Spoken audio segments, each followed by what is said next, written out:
यहाँ बताया है कि शिव पुराण का श्रवण विधि क्या है। जो श्रवण करने आए हो ना, सुनने के लिए आप लोग, तो आपके लिए यहाँ विधान है।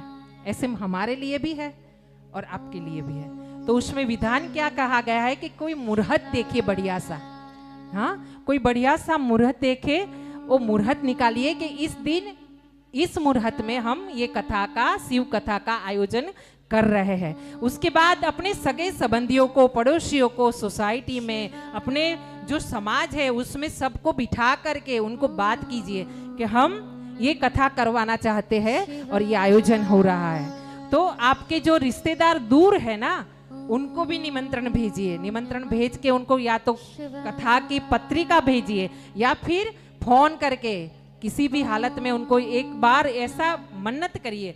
आप ऐसा हो ना, कथा सुनने के लिए आ जाइए। कथा सुनने आप 7 दिन नहीं आ सकते ना, कोई बात नहीं, 2 दिन आइए। अरे 2 दिन नहीं आ सकते, 1 दिन तो आ सकते हो ना। और 1 दिन अगर ना आ सके ना, 1 घंटा के लिए, 1 पल के लिए भी आइए और हमारे घर पे शिव कथा हो रही है, आप श्रवण कीजिए। गांव में जब कथा होती है हमारी, तो भरूच डिस्ट्रिक्ट में आइए, कोई भी ऐसा गांव नहीं कि जहां हमारे कथा ना हुआ हो। हाँ, और ये शिव कथा 1-1 महीने की करवाते हैं गुजरातियों में। हमने 1-1 महीने की, हमने और मानसी जी के पापा ने 1-1 महीने की कथा की है। एक ही गांव में 1 महीना शिव कथा कंटिन्यू, लगातार, जो रात को बैठे 8 बजे से 12 बजे तक, हाँ, ऐसी कथा होती थी। तो यहाँ पे बताया गया है कि 1 घंटा भी आप आओ, ऐसा रिश्तेदारों को बताओ। देखिए, कहीं भी अगर मेरे से त्रुटि हो जाए तो मुझे माफ कीजिएगा कि यजमान का नाम नहीं बोले हम, लेकिन यजमान का नाम बोले ना बोले, मेरे से कुछ नहीं होने वाला। जो ये है ना बैठा, हाँ, उसको सब पता है किसका भाव क्या है, कैसे ये लोग बैठे हैं, किसके मन में क्या चल रहा है, उसे सब पता है। हाँ, इसलिए मुझे मंजू बहन का नाम पता है, फिर अपनी मनीषा बहन का नाम पता है, फिर अपनी सीता बहन कहाँ गई, सीता बहन बैठी है ना, हाँ, सीता बहन का नाम पता है, लेकिन भाइयों का नाम बिल्कुल पता नहीं है। हाँ, एक यजमान जी तो बैठ के चले गए। हाँ, तो ये मतलब हमारी 3 बहनें जो है ना, आरती के यजमान है, अच्छा, उनका नाम मुझे नहीं पता अभी तक। तो जैसे जैसे धीरे धीरे मुझे कथा के समय में समय मिलता जाएगा, वैसे वैसे सबका नाम मैं जान लूंगी, है ना। और फिर तो आगे दोस्ती बढ़ेगी, संबंध बढ़ेगा, है ना। तो आइए, एक संबंध मेरा बड़ा, क्या, राधे कृष्ण मंडली से, है ना। और ऐसे मैं बोलती थी, यहाँ पहली बार आई ना कथा के बाद के द्वारिका भाई है ना, द्वारिका कापड़िया भैया, वो मेरे भाई है, मेरा मैका है ये, हाँ, अक्सर टाउनशिप मेरा मैका है, ऐसा मैं बोलती थी हर बार, और आज भी बोल रही हूँ कि मेरा मैका है।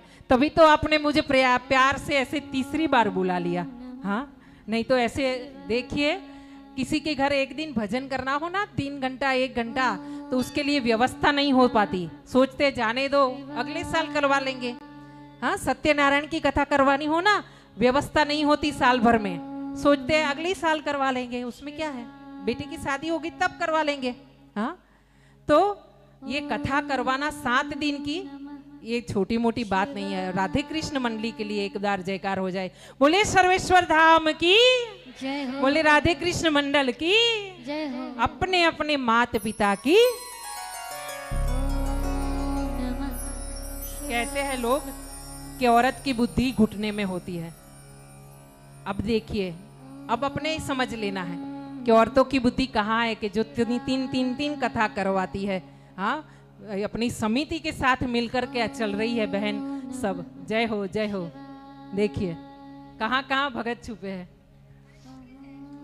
हाँ, भगत है तो भी तो यहाँ तक आ गए आप। ये कथा में प्रवेश करते हुए यहाँ श्रोता के नियम बताए। अगर हो सके तो आपको फलाहारी करना है, उपवास करना है, हो सके तो। ना हो सके एक टाइम भोजन करके भी कर सकते हो। एक टाइम भोजन करके भी अगर शरीर साथ ना देता हो ना, तो फिर 4 टाइम खाकर भी कथा का श्रवण कर सकते हो। हाँ, यही है ना कि एक बार भोजन, ऐसा है।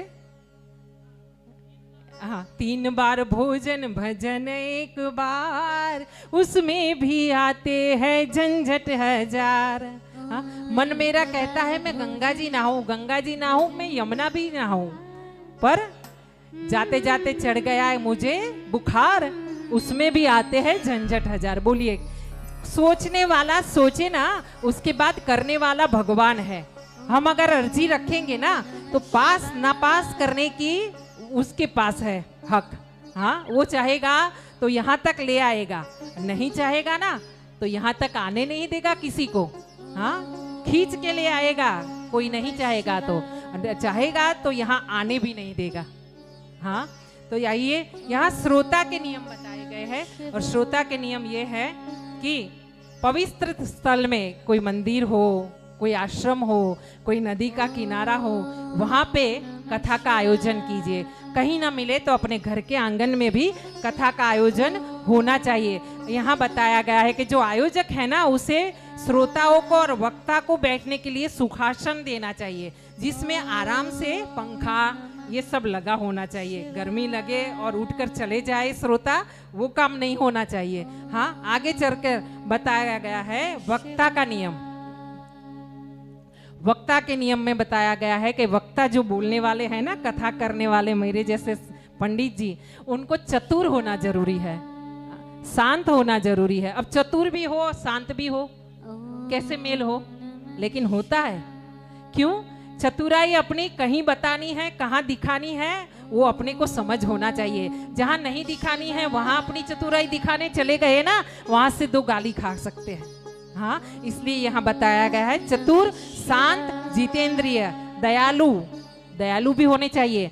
हाँ, ऐसे दयालु मैंने देखे हैं कि कथा में लाख लाख रुपया ऐसे पड़ा है, उठा करके मंदिर के पंडित जी को दे देते हैं, कहते आप रखो, हाँ हमको तो आ जाएगा दूसरा।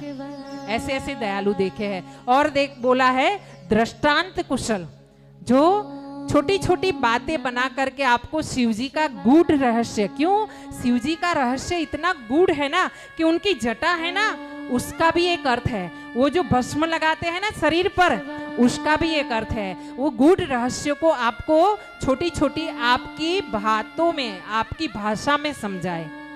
क्योंकि ऐसे बड़े बड़े श्लोक पढ़ जाएंगे ना, पंडित जी बैठे बैठे पढ़ते रहेंगे बड़े बड़े श्लोक, तो उसमें तो आपको पता नहीं चलेगा।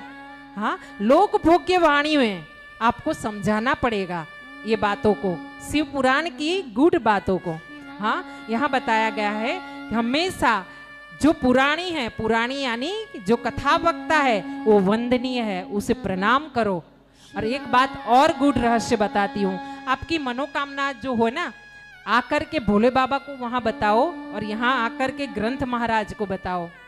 हाँ, किसी और को बताने की जरूरत नहीं, कहीं बताने की, लेकिन यहाँ आके व्यासपीठ पे अगर आप बता दोगे ना, हो सकता है मेरे अनुभव से कि तुरंत उसका इलाज होता है, तुरंत जवाब मिलता है कथा में।